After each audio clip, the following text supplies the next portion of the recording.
이번에 공부할 게 많아서 편히 못 쉬었을 것 같아요. 추석에 공부하는 거 반대하신 분들도 많긴 했는데 여러분이 선택한 길이니 악으로 깡으로 버티시기 바랍니다. 오늘 발표는 3조에서 준비를 할 거예요. 그럼 바로 들어가 볼까요? 준비되셨나요? 네, 들리세요? 네, 잘 들립니다.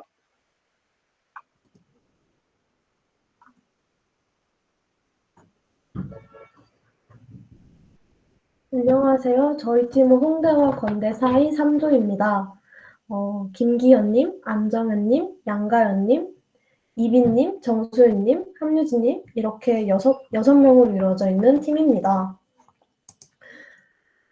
저희가 이번 주차 말씀드릴 내용은 선형대수 5단원, 6단원, 케라스는 3단원입니다. 이번 5단원 선형대수 강의에서는 3차원 선형 변환에 대해 배웠습니다. 선형 변환이란 입력 벡터를 움직여서 결과 벡터로 만드는 일이라고 할 수 있습니다. 3차원에서 3개의 표준 기저 벡터를 표시하는 일반적인 방법에 대해 설명하겠습니다. X축 방향 단위 벡터는 i-로 표시합니다. Y축 방향 단위 벡터는 j-로 표시합니다. Z축 방향 단위 벡터는 k-로 표시합니다. 변환 후 세 기저 벡터는 아래 그림과 같습니다.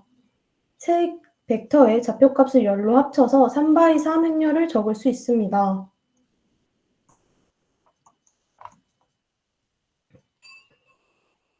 저희가 아는 표준 기저 벡터를 공간을 회전시키는 변환 y축 기준으로 90도 회전을 시키면 i-햇은 z축 위로 이동하고 j-햇은 움직이지 않고 그대로 유지됩니다.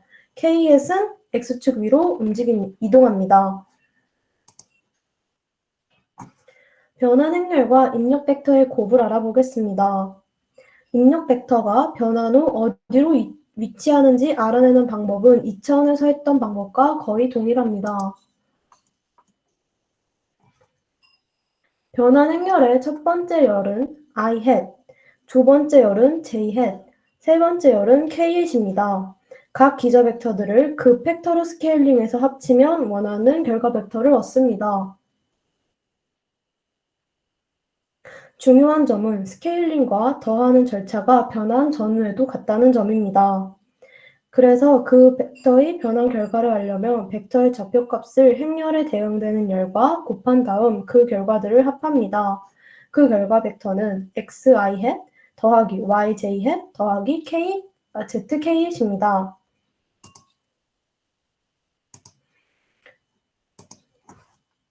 두 행렬의 곱셈도 이와 유사합니다. 공간에서 연속된 변환의 적용이라는 개념으로 받아들이시면 좋을 것 같습니다. 두 개의 3 곱하기 3 행렬을 곱할 때 오른쪽 행렬로 먼저 변환 처리가 되고 그 후 왼쪽 행렬을 적용해야 합니다. 오른쪽 행렬의 첫 번째 열은 첫 번째 변환 후 i의 위치입니다. 화면과 같은 계산 과정을 통해 두 번째 변환을 적용할 수 있습니다. 이와 같은 과정을 i햇과 j햇에도 반복을 통해 컴포지션 매트릭스를 만들 수 있습니다. 다음부터는 양가영님께서 발표해 주실 겁니다.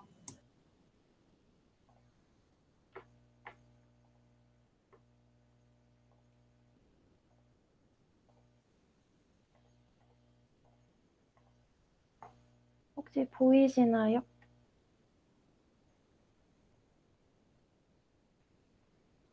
네. 그 다음 변환을 이해하기 위해 물체가 얼마나 확장되거나 축소되는지 알아보겠습니다. 특정 지역의 크기를 증가시키거나 감소시키는 팩터를 측정하면 됩니다. 3,0, 0,2로 이루어진 행렬을 예시로 보겠습니다. i햇과 j햇의 크기가 1인 1 곱하기 1짜리 정사각형이 보이시나요? 이 정사각형의 i햇, 즉 x축 단위 벡터를 팩터 3으로 확장시키고 j햇, y축 단위 벡터를 팩터 2로 확장시키면 3 곱하기 2 크기의 직사각형으로 변한 것을 볼 수 있습니다. 여기서 영역의 크기가 1에서 6으로 바뀌는데요. 선형 변화는 팩터 6으로 영역을 확장시킨다 말할 수 있습니다. 그러면 이번에는 기울이기 변환과 비교해 보겠습니다. 기울이기 변환을 나타내는 행렬 1,0, 1,1에 맞게 변환을 하면 ihat은 변하지 않고 jhat은 1,1로 이동하게 됩니다. 정사각형에서 평행사변형으로 모양은 변했으나 밑과 높이는 여전히 1이기에 크기 역시 1입니다. 위 예시에서 보았듯이 하나의 단위 정사각형이 얼만큼 변하는지 안다면 공간상에서 지역이 어떻게 변할지를 예측할 수 있습니다. 만약 정사각형이 아닌 임의의 형태라고 해도 격자의 정사각형으로 근사의 변환을 하면 같은 크기만큼 스케일링 되는 것을 확인할 수 있습니다. 이렇듯 선형 변환에 의한 영역의 변화를 나타내는 벡터를 스케일링 벡터, 또 다른 말로는 행렬식이라고도 부릅니다. 한 행렬식의 값이 A라면 특정 지역의 크기도 벡터 A만큼 증가했다는 뜻입니다. 값이 0이라면 모든 공간이 축소되어 선이나 점이 될 수도 있습니다. 행렬식에서는 음수값을 허용하는데요. 이는 방향과 관련이 있습니다. 다음 그림을 보면 행렬식이 음수값일 때 공간이 뒤집힌 것을 볼 수 있습니다. 이러한 종류의 변환을 공간의 방향 뒤집기라고 부릅니다. 음수의 절대값은 영역 스케일링에 관한 팩터로 행렬값이 -a인 경우 a만큼 크기가 스케일링 되었다는 것을 의미합니다. 3차원 행렬식의 값은 부피가 얼마나 스케일링 되었는지를 알려줍니다.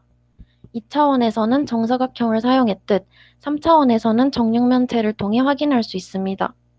정육면체 모서리에 각 단위 벡터가 놓여 있다 생각하고 변환하면 기울어진 평행 육면체가 완성됩니다. 행렬값이 0인 경우 부피가 0이 되어 평면, 선 혹은 단일점이 됩니다. 이런 경우 행렬의 열이 선형 의존한다고 말할 수 있습니다. 그렇다면 어떠한 경우에서 3차원 행렬값이 음수로 나올까요?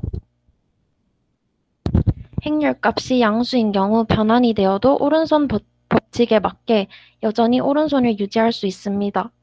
그러나 변환 이후 왼손으로 바꿔야 하는 경우 방향이 반전된 것이므로 행렬값 역시 음수로 나옵니다. A, B, C, D 변수로 이루어진 2차원 행렬에서 공식은 A 곱하기 D 마이너스 B 곱하기 C입니다. 여기서 A hat은 I hat을 X축 방향으로 스케일링하는 요소, D는 J hat을 Y축 방향으로 스케일링하는 요소입니다. B와 C의 값이 0인 경우 행렬식의 값, 즉 지역의 크기는 A 곱하기 D가 됩니다. B와 C 중 하나라도 0이면 크기는 똑같지만 모양만 다른 평행사변형이 됩니다.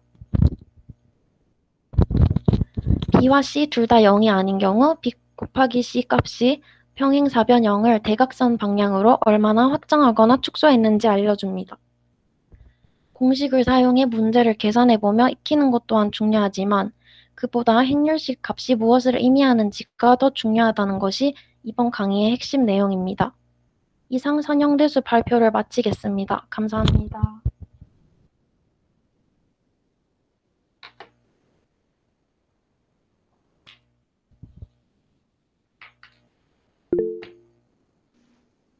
보이시나요?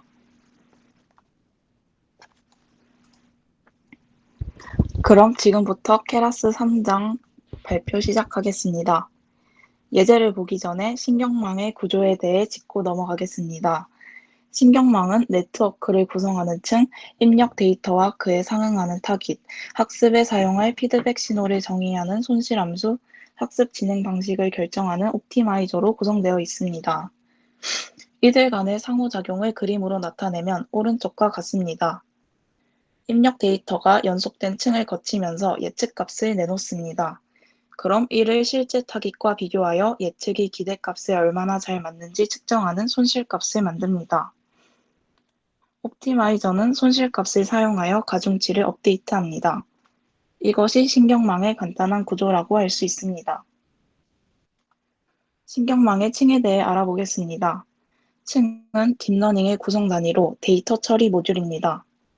대부분의 층은 가중치라는 층의 상태를 가지는데 여기서 가중치는 네트워크가 학습한 지식을 뜻합니다. 신경망의 층은 층 호환성의 특징이 있습니다. 층 호환성이란 각 층이 특정 크기의 입력 텐서만 받고 특정 크기의 출력 텐서만 반환하는 것을 뜻합니다.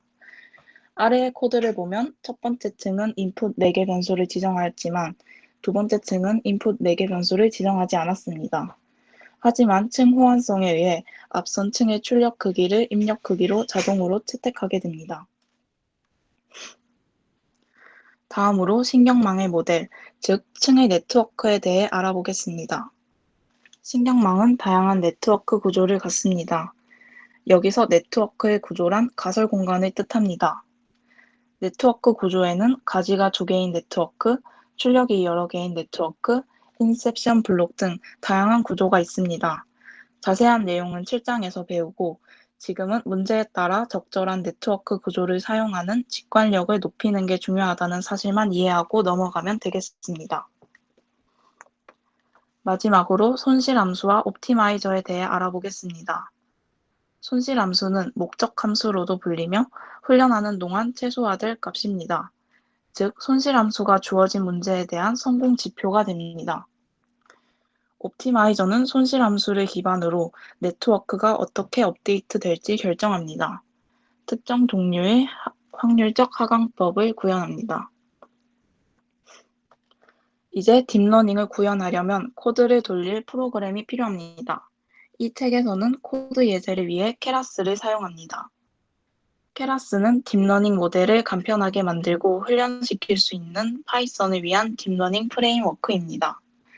케글에서도 케라스를 많이 쓰며 텐서플로 다음으로 인기가 제일 높습니다. 케라스를 사용한 개발 순서에 대해 알아보겠습니다. 제일 먼저 입력 텐서와 타깃 텐서로 이루어진 훈련 데이터를 정의합니다.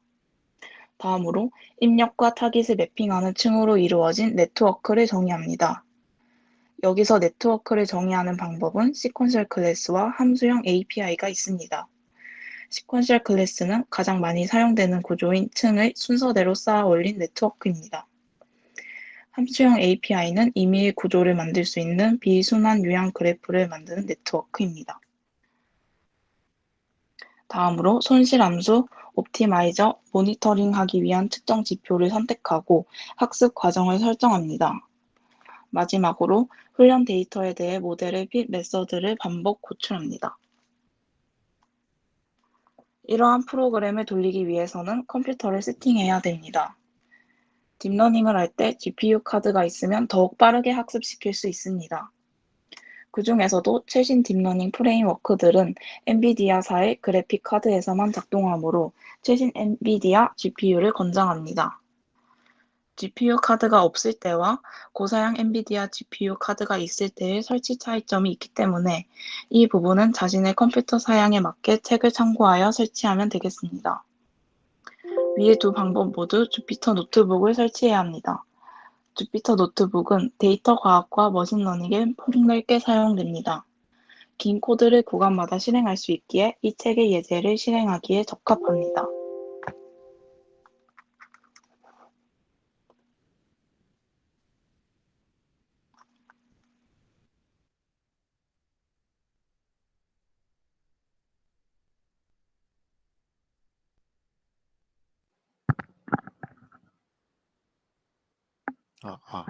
들리시나요? 네. 안녕하세요. 3.4 챕터를 맡은 김기현입니다. 일단 영화 리뷰 분류, 이진 분류 예제에 대해서 발표 시작하겠습니다.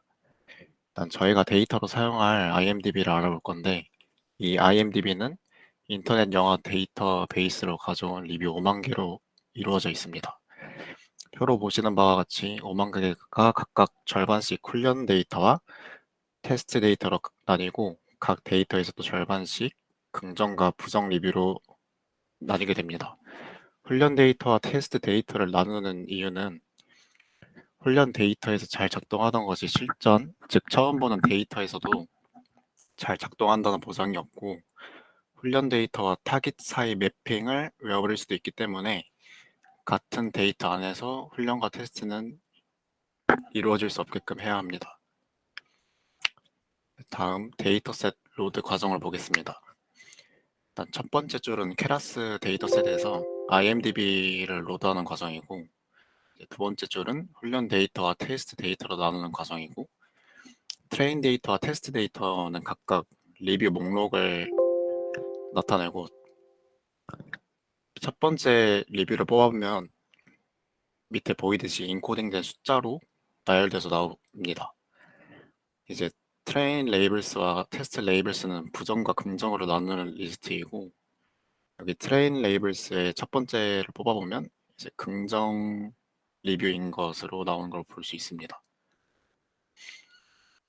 이제 다음으로 numWords는 훈련 데이터에서 가장 자주 사용하는 단어 1만 개만 사용하겠다는 의미이고, 이제 사용 빈도수가 10,000등 안에 들지 못하는 데이터는 훈련을 시키지 않습니다.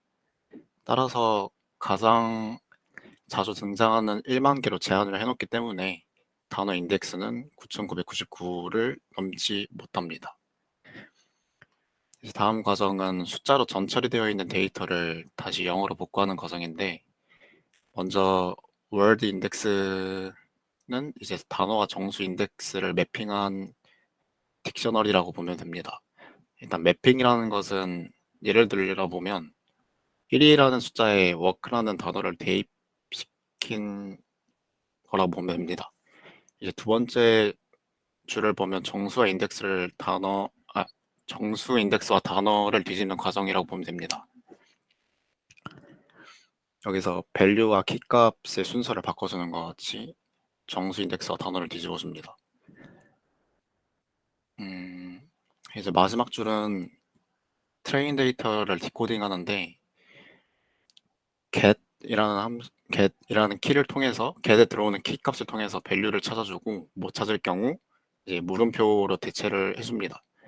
이 작업이 존재하는 이유는 위에서 데이터를 받아올 때 10,000개의 자주 쓰이는 단어만 가져왔기 때문에 나머지 단어에 대해서는 값이 존재하지 않아서 이제 물음표로 대체해 주는 겁니다. 또 join이라는 함수를 통해서 이제 공백으로 이어주고, 이제 각각 이 인덱스 상에서 0과 1과 2는 각각 패딩, 문서 시작, 사전에 없음에 해당해서 3을 빼고 시작을 하게 됩니다. 여기서 이제 패딩이라는 것은 이제 그림에서 보듯이 이 안에 글자를 컨텐츠라고 보면 이 컨텐츠와 테두리 사이의 여백이라고 보면 됩니다. 이제 다음 과정은 데이터 준비 과정입니다. 신경망에 숫자를 넣을 수 없기 때문에 텐서, 즉 벡터로 변환을 시켜줘야 됩니다.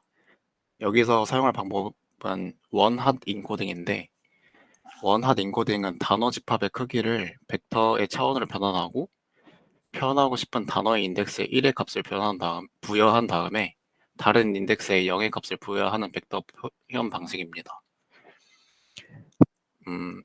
여기서 numPy를 np로 지정해 주는데 이거는 고성능 수치 계산에 특화된 함수이고, 여기서 len sequences랑 dimension 이 크기의 모든 성분이 0인 2차원 numpy 배열, 달리 말하면 행렬로 바꿔주는 코드고, 여기 밑에 for문에서 이제 enumerate 함수를 통해서 모두 0으로 지워버립니다. 그리고 밑에 있는 코드를 통해서 특정 인덱스 위치를 1로 바꿔주게 됩니다. 이제 이 과정을 통해서 데이터를 벡터로 변환시켜주면 되고, 레이블 같은 경우에서는 이렇게 쉽게 벡터화할 수 있습니다. 다음은 신경망 모델 만들기 과정인데, 일단 먼저 두 개의 함수에 대해 알아보고 가겠습니다. 이제 왼쪽에 보는 렐로 함수와 오른쪽에 보면 시그모이드 함수가 있는데, 먼저 시그모이드 함수에 대해서 알려드리겠습니다. 시그모이드 함수는 신경망이 처음 개발되고 자주 사용되던 함수였는데, 문제점이 있어서 렐로 함수보다는 덜 사용하게 되고 있습니다. 첫 번째 문제점은 순간 변화율이 사라지는 문제가 발생하는데요. 여기 도함수 그래프를 보시면 양 극단의 미분값이 0에 가까워지는 걸 볼 수 있습니다. 이제 여기 근처에 있는 값들이 여러 번 곱해져서 극한으로 가게 되면 0으로 수렴하게 되기 때문에 순간 변화율이 사라지게 되는 것입니다. 두 번째 문제점은 이 시그모이드 함수의 식이 이런 형태이다 보니 계산이 복잡해서 계산하는데 시간이 너무 오래 걸린다는 것입니다. 이제 렐루 함수는 이제 시그모이드에 보완돼서 나오는 함수인데 이제 장점으로는 미분이 편하고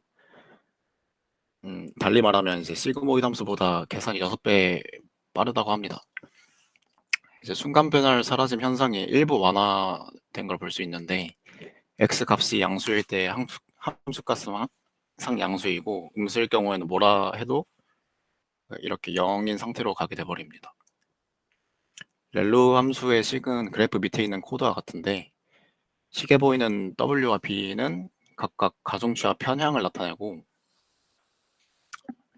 일단 이 문제에 제일 잘 작동하는 함수가 렐루 함수를 사용해서 완전 연결층을 쌓는 것입니다.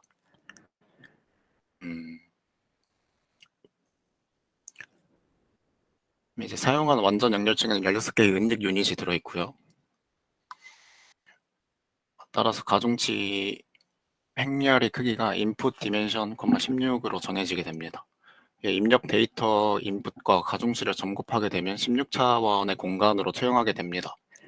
이제 여기서 은닉 유닛을 늘리게 되면 더욱 고차원으로 만들어지고 복잡한 표현을 학습할 수 있게 됩니다. 일단 이제 모델을 만들어 보는 과정인데 이제 구조상 결정할 때 실제로 두 가지를 봐야 된다고 합니다.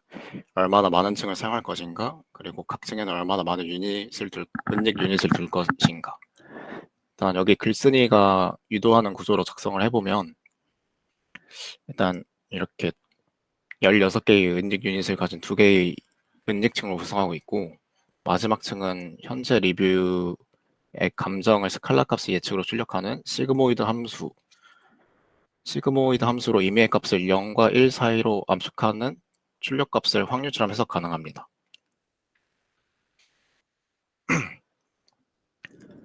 이제 다음은 모델을 컴페일하는 단계인데 이렇게 손실함수와 옵티마이저를 선택해야 됩니다. 이 문제 자체가 이제 이진 분류 문제이기 때문에 신경망의 출력이 이제 시그모이드 함수로 확률이어서 바이너리 크로스 엔트로피 손실함수가 제일 적합하다고 합니다. 크로스 엔트로피는 확률 분포 간의 차이를 측정해주고요.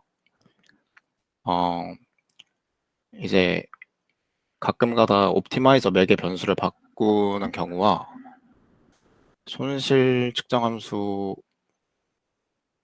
손실과 측정을 함수 객체를 지정하는 경우가 있는데 이제 이렇게 바꿔주시면 됩니다.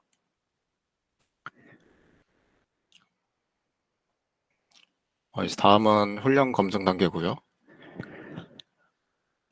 이제 훈련하는 동안 처음 본 데이터에 대한 모델의 정확도를 측정하기 위해서 원본 훈련 데이터에서 10,000개의 샘플을 떼어 검증 세트를 만듭니다. 이제 다음과 같은 코드를 통해서 512개씩 미니 샘플 배치를 만들고 20번의 에포크 동안 훈련을 시킵니다. 이제 이렇게 훈련을 시켜보면 오른쪽 그림과 같이 훈련하는 과정이 나오고요. 여기 이제 히스토리에는 훈련하는 동안 모든 정보를 담고 있는 딕셔너리라고 보면 됩니다. 히스토리 속성에는 이렇게 4가지 값이 존재합니다. 다음은 훈련 검증과 손실 그리기인데요. 그래프 작성 방식이 매트랩과 상당히 똑같습니다. 여기서 BO라는 거는 파란색 점으로 이루어지는 그래프, B라는 것은 파란색 실선으로 이루어져 있고 이 레전드라는 거는 이제 이 각각의 그래프가 뭘 의미하는지를 나타내는 표로 보여줍니다. 이제 다음 손실 그래프에서 보듯 훈련 손실이 에포크마다 감소하고 훈련 정확도는 에포크마다 증가하는 걸 볼 수 있습니다. 이제 훈련할 때마다 최소화되는 것이 손실이기 때문에 기대하던 것과 동일하다고 보면 됩니다. 그러나 이제 검증의 손실과 정확도는 그러지 않습니다. 그 이유는 과대적합이 일어난 경우를 볼 수 있는데 훈련에서 과도한 최적화가 이루어질 경우 일반 데이터에서는 정확도가 떨어지는 경우입니다. 이제 네 번째 에포크에서 떨어지는 경향이 있으니까 네 번째부터 다시 진행하는 코드를 짜보면 결과가 88%의 정확도를 달성한 걸 볼 수 있습니다. 이제 새로운 데이터를 예측해 보면 이렇게 값이 나오는데 이제 각각 1과 0에 가까워질수록 그 표현에 확신이 있다고 볼 수 있고 이렇게 0.6 같이 0.4나 0.6 같은 애매모호한 표현은 이제 불확실하다고 보면 됩니다. 그리고 이제 추가 실험을 제가 해봤는데 3개 연직층을 썼을 경우 이렇게 나오고 1개 연직층을 썼을 경우에는 이렇게 나오고 이거는 참고를 하시면 될 것 같습니다. 이상입니다.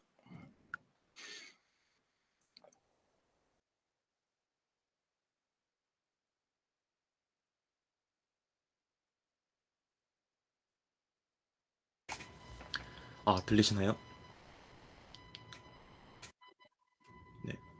3.5절 발표를 맡은 안정현이라고 합니다. 발표 시작하겠습니다. 3.5절에서는 로이터 데이터셋을 사용하는데 이 로이터 데이터셋은 1986년에 로이터에서 공개한 짧은 뉴스 기사와 46개의 토픽들로 이루어진 데이터들입니다. 아래 코드로 확인해보면 이제 8,982개의 훈련 샘플 그리고 이제 2,246개의 테스트 샘플이 있는 것을 볼 수 있습니다. 그리고 아래 코드로 각 샘플을 보면 IMDb와 같이 글자가 아닌 정수 리스트인 것을 볼 수 있습니다. 그리고 저것들을 이제 디코딩하면은 아래와 같은 글자들이 나옵니다.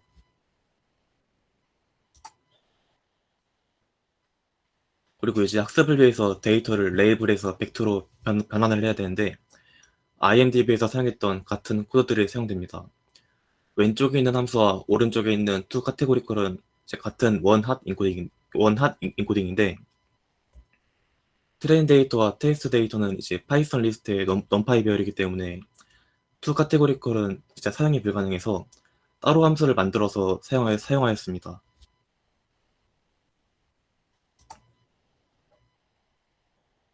그리고 훈련을 위한 코드를 보면 이제 출력증이 46,000원이고 소프트맥스를 사용함으로 46개의 값을 모두 더하면 1이 나오게 됩니다. 그리고 이제 책에서 학습할 때 카테고리컬 크로스 엔트로피 함수가 적당하다고 나옵니다. 이 카테고리컬 크로스 엔트로피 함수는 이제 두 확률 분포 사이의 거리를 말하는데요. 여기서는 이제 학습하여 출력한 확률 분포와 실제 레이블 분포 사이의 거리를 말하고 이 두 분포 사이의 거리를 줄이면서 학습을 해서 성능을 좋게 한다고 보시면 됩니다. 그리고 훈련 데이터에서 1000개의 샘플을 분리하여 학습을 다 진행한 후에 검증할 때 사용하도록 하였습니다.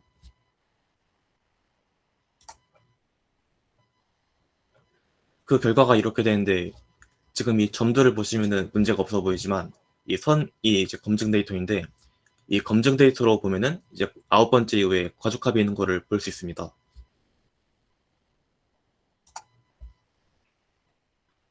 그래서 이제 20번이 아닌 9번만 학습을 진행하였고 오른쪽 그래프를 보시면은 이제 정확도가 약 80% 정도의 정확도가 나온 거를 볼 수 있습니다.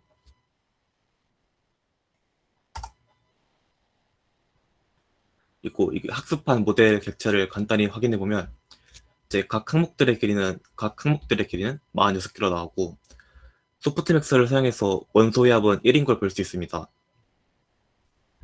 그리고 ARG 맥스를 사용해서 이제 가장 큰 값을 확인하고 가장 큰 값이 예측한 클래스라고 볼 수 있습니다. 여기서는 이제 여기서 0번째 예측값은 46개의 토픽 중에서 세 번째 토픽의 확률이 높다고 합니다.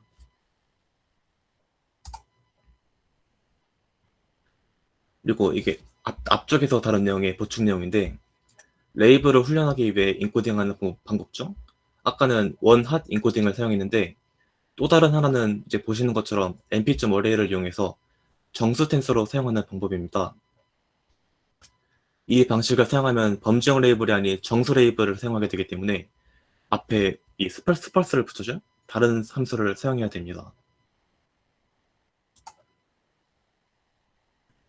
그리고 이번 학습에서는 출력층이 46,000이었는데 인닉층을 화면에 보시는 것처럼 출력층보다 더 적게 하고 학습을 시켰을 때 발생하는 문제를 보면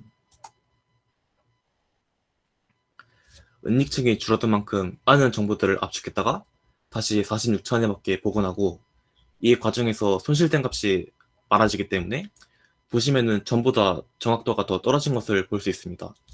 네, 여기까지 하겠습니다.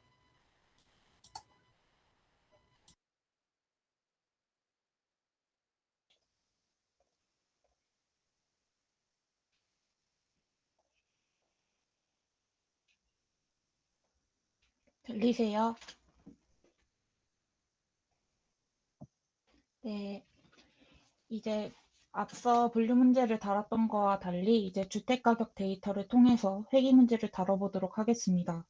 먼저 데이터를 로드해 주는데 앞서서 데이터가 무슨 데이터인지 알아보겠습니다. 보스턴 주택가격 데이터는 1970년 중반 보스턴 외곽 지역의 범죄율, 지방세율 등의 데이터입니다. 이를 통해서 주택가격의 중간값을 예측할 수 있습니다.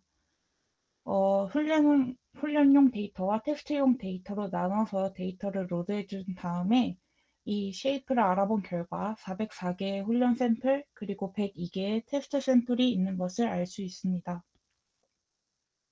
데이터를 로드한 다음에 데이터를 준비하여 줍니다. 이 데이터를 판다스의 데이터 프레임으로 바꾼 다음에 디스크라이브 해본 결과 이와 같은 결과가 나오는 것을 알 수 있습니다.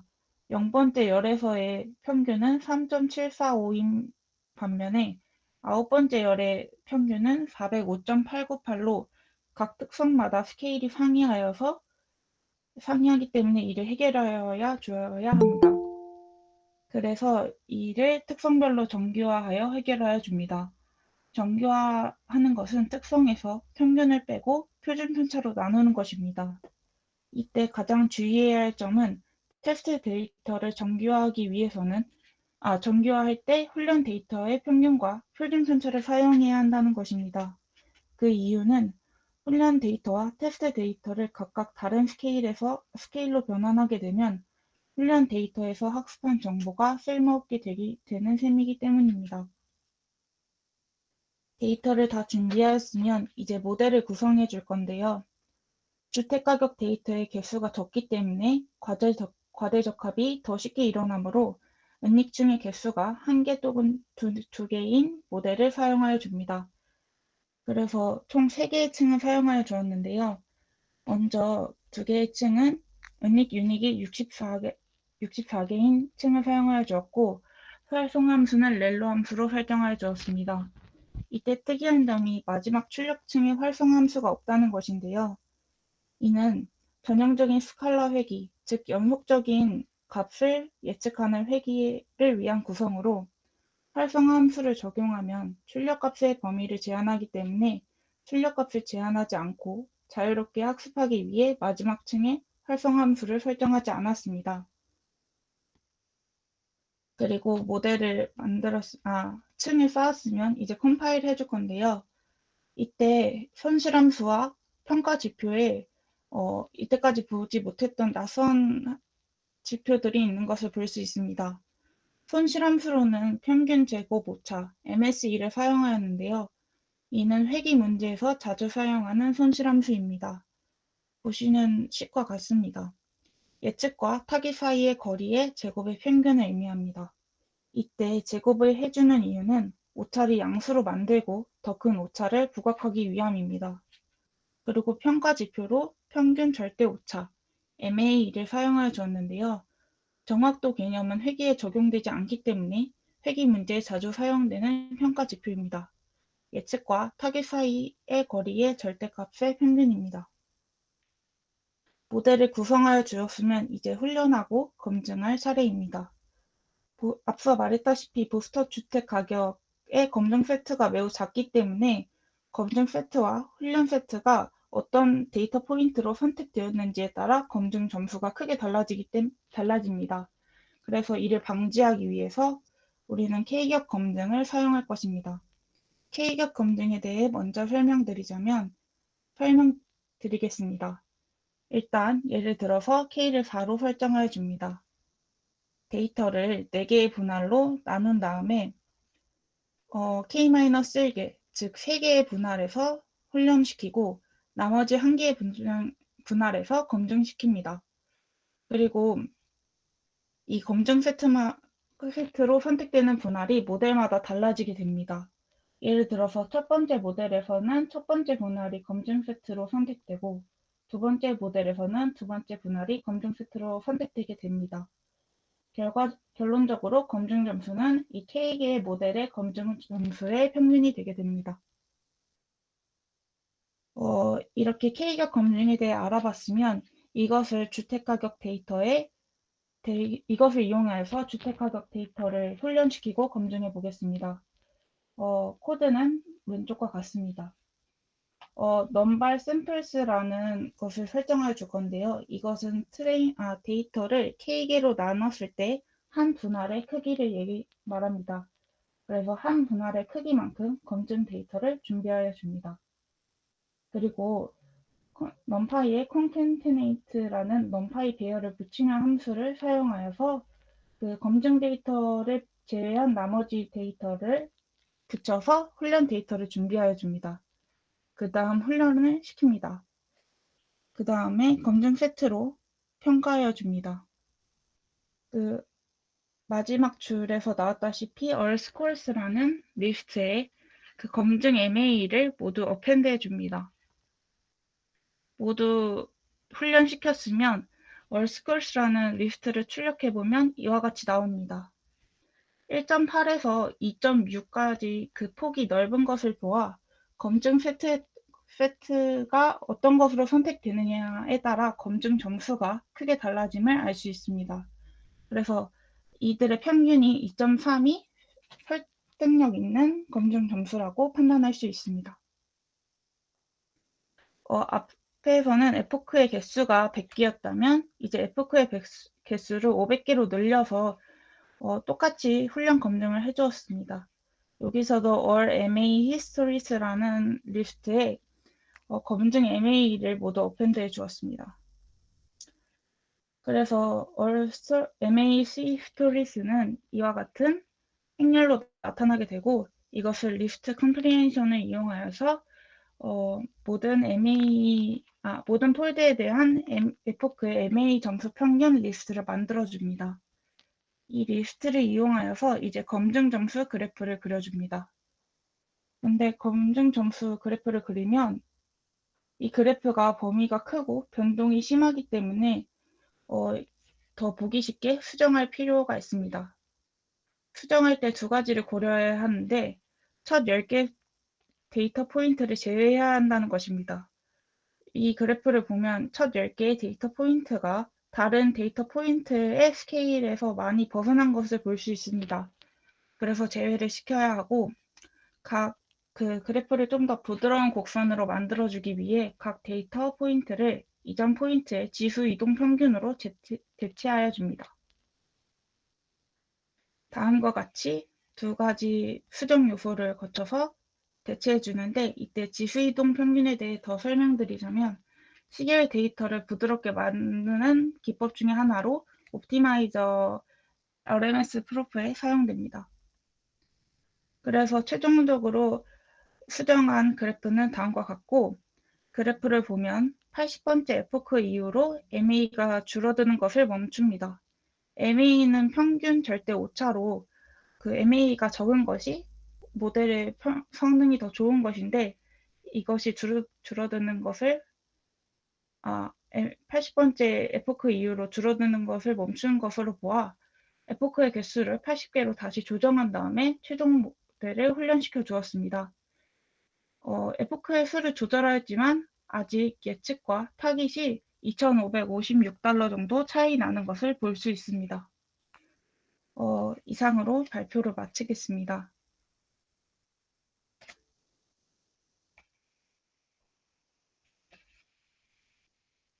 네, 이번 주도 양이 아주 많았는데 준비를 되게 잘 해오셨네요. 이번 장 공부하시면서 다들 매끄럽게 진행하셨나요? 저는 살짝 다들 몰랐던 부분도 많고 헷갈린 부분이 많았어가지고 질문 있으시거나 말씀하실 거 있으신 분 있으신가요?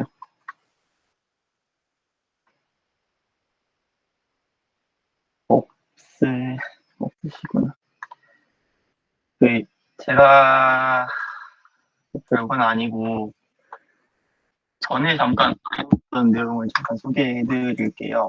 이게 뭐냐면 여러분 지금 케라스 쓰고 계시잖아요. 그죠? 근데 유명한 딥러닝 머신러닝 라이브러리에는 파이토치도 있고 텐서플로우도 있고 다들 이름은 들어보셨죠? 이게 무슨 차이가 있을까? 예전에 잠깐 알아본 게 있었는데 잠깐 알려드리도록 하겠습니다.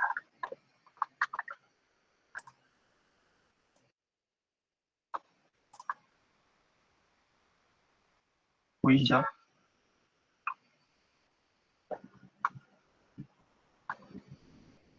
저도 이걸 다 써본 게 아니라서 정확히 어떤 식으로 구현하는데 차이점이 있느냐라고 여쭤보시면 그 답은 못 드리고 알아본 것만 일단 알려드리도록 하겠습니다. 네, 일단은 제일 유명하죠. 텐서플로우. 이게 2015년에 구글에서 만든 라이브러리인데 이게 거의 시초다 보니까 되게 지금도 점유율 1위를 하고 있고 많은 커뮤니티가 있어가지고 오류가 있다거나 새로운 걸 알아보고 싶을 때 알아갈 수 있는 정보가 굉장히 많다는 게 장점입니다. 이게 처음에 모두를 위한 딥러닝 그 유튜브 강의를 보시고 따라하신 분들은 다들 아실 텐데 저희 코드를 구현할 때 위에서 이렇게 다 정해준 다음에 여기 세션을 통해서 밑에서 실행을 시켰었죠. 이런 구조로 파이토치는 이렇지가 않아가지고 이게 좀 단점으로 뽑혔어요. 텐서플로우에 좀 불편하다. 이 방식이 define and learn의 형태라고 하는데 지금은 버전 2로 바뀌어서 그나마 좀 유연하게 코드가 작성이 된다고 하는데 제대로 안 해봐서 그건 모르겠고 일단은 그렇다고 합니다. 그럼 이런 문제가 있는데 왜 이렇게 많이 사용하냐? 이거는 구글이 만들고 지금 이런 인공지능 시장이 구글이 되게 큰 점유율을 차지하고 있죠. 그렇기 때문에 아무래도 인기가 계속 쉽지 않고 있는 것 같습니다. 그리고 자연어 처리 부분에서 이 두 개의 모델이 지금 되게 좋은 성능을 내고 있다고 해요. 저가 이제 알아보질 않아서 자세히 말씀을 못 드리는데 궁금하신 분은 따로 찾아보시면 좋을 것 같습니다. 네, 그러면 파이토치를 간단하게 얘기해 드릴게요. 파이토치는 2017년에 나왔어요. 텐서플로우 15년이었죠. 살짝 늦게 나왔는데 이거는 페이스북에서 개발한 라이브러리입니다. 그래서 이미 처음에 15년에 많은 사람이 텐서플로우로 시작을 하다 보니까 파이토치로 중간에 옮기기가 쉽지 않겠죠, 아무래도. 그렇기 때문에 지금 커뮤니티가 좀 작아요. 그래서 아까 말한 궁금한 내용이나 정보가 좀 적습니다. 그래서 그 부분이 좀 단점으로 꼽히는데, 제가 저번에 여기서 말씀드렸듯이 구글에서 뭐였지? TPU를 만들었다고 했죠. 이게 딥러닝 신경망 구조에 특화된 행렬 연산을 하기 위해서 만든 프로세서라고 보시면 되는데, 파이토치도 뭐랄까요, 되게 잘 맞는 그런 GPU가 있습니다. 그게 뭐냐면은 엔비디아에서 만든, 이번에 아마 내용이 잠깐 나왔던 것 같은데 쿠다 GPU란 게 있어요. 네, 그렇기 때문에 이거를 사용해서 파이토치를 만약 실행시키면 좀 더 좋은 성능을 낼 수 있다고 합니다. 아까도 언급했듯이 파이토치랑 텐서플로우의 큰 차이점이 여기 있는데요. 그 동적 그래프의 사용 유무예요. 이게 뭐냐면은 아까 텐서플로우는 define and run의 형태라고 했죠. 파이토치는 defined, by run 구조입니다. 어디 있죠? 여기 있다. 네, define by run의 구조인데, 이게 보시면은 아까 제가 보여드렸듯이 이 부분에서 저희가 텐서플로우를 하게 된다면 정의를 먼저 하고 밑에서 따로 실행을 시킵니다. 근데 파이토치는 이 부분에서 정의랑 실행을 같이 시켜요. 반복문 안에서. 그렇기 때문에 상대적으로 속도도 좀 더 빠르다고 합니다. 성능이 좀 좋다고 볼 수 있는데, 파이토치는 이런 좀 생산적인 모델에 쓰이기보다는 연구하시는 분들이 많이 쓴다고 합니다. 네, 이런 장점이 있지만 여전히 아쉬운 거는 아까 말했듯이 커뮤니티가 좀 작다는 점, 이 단점이 될 것 같아요. 마지막으로 저희가 지금 하고 있는 케라스는 별거 없습니다. 일단은 이게 텐서플로우 위에서 작동을 하는 라이브러리인데, 굳이 텐서플로우라는 라이브러리가 있는데 왜 케라스를 또 만들었냐 라고 하면은 그냥 굉장히 쉽습니다. 저 지금 이 책을 통해서 많은 분들이 실습을 하셨겠지만, 거의 모델을 하고 시퀀셜이라는 메소드를 통해서 그 밑에 층을 간단하게 한 줄로 계속 쌓을 수 있죠. 이게 엄청나게 사용이 쉽다는 게 큰 장점이고요. 이런 장점이 있지만 단점도 있죠. 이게 뭐냐면 좀 어느 부분인지는 모르겠지만 텐서플로우가 좀 더 디테일적인 면에서 케라스보다 장점이 있다고 해요. 여기 나오듯이 스레딩이나 큐를 통한 여러 메커니즘을 다양하게 쓸 수가 있다고 합니다. 텐서플로우는. 그리고 또 저희가 돌린 코드에서 에러가 났다고 할 때 케라스는 이 코드를 백엔드에서 실행을 시키는데, 그 오류가 났을 때 백엔드에서 문제가 났던 것인지 아니면 저희 코드에서 문제가 발생한 건지를 정확히 구분을 할 수 없는 경우가 있다고 합니다. 이런 부분 말고는 사용이 되게 쉽기 때문에 많은 분들이 케라스를 사용하고 있습니다. 저희도 지금 하고 있고요. 그래서 입문자들이 많이 사용한다고 합니다. 여기까지가 제가 간단하게 알아봤던 텐서플로우와 파이토치, 케라스의 차이점 이라고 보시면 될 것 같아요. 네, 그냥 이렇구나 정도만 알고 계시면 좋을 것 같습니다.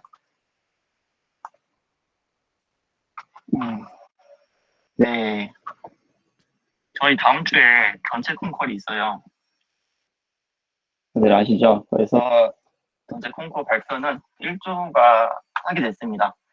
왜 1조냐고 여쭤보시면은, 지난주에는 2조가 발표했고, 2조 말고 이번 주가 3조가 발표할 차례고, 그 전체 콩콜 그 다음 주는 4조가 발표할 차례이기 때문에 바로 이어지지 않게 하기 위해서 1, 2조 중에 사다리 타긴 했는데 1조가 안타깝게 뽑혔죠. 네, 그래서 필조 분들이 지금 열심히 아마 준비를 하시고 계실 겁니다. 저희 I팀에서는 저희가 지금 뭔가를 새로운 걸 하기에는 좀 너무 초반인 것 같아서 일단 저희가 배웠던 1, 2, 3강 내용을 요약하는 식으로 발표를 진행을 하기로 했어요. 시간은 다음 주 목요일 8시였죠? 그때 할 거고, 네, 저희 I팀 콩쿠르랑 시간이 다릅니다. 혹시 안 되시는 분들은 사전에 미리 말씀을 해 주시면 감사할 것 같아요. 또 말씀드릴 게 있었나요?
이렇게 콩콜이 있더라도 각 팀별로 미더분 진행을 하시겠죠? 네, 그럴 있겠습니다. 그래서 클래스는 한 주 쉬고, 뭐 복습을 하실 팀들은 복습을 하시고, 선영대에서 유튜브는 그대로 진도를 빼서 네, 발표를 해주시면 될 것 같아요.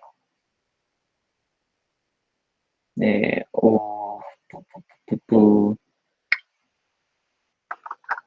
사진 찍을까요? 네, 굿단장 하실 시간 30초 드리겠습니다.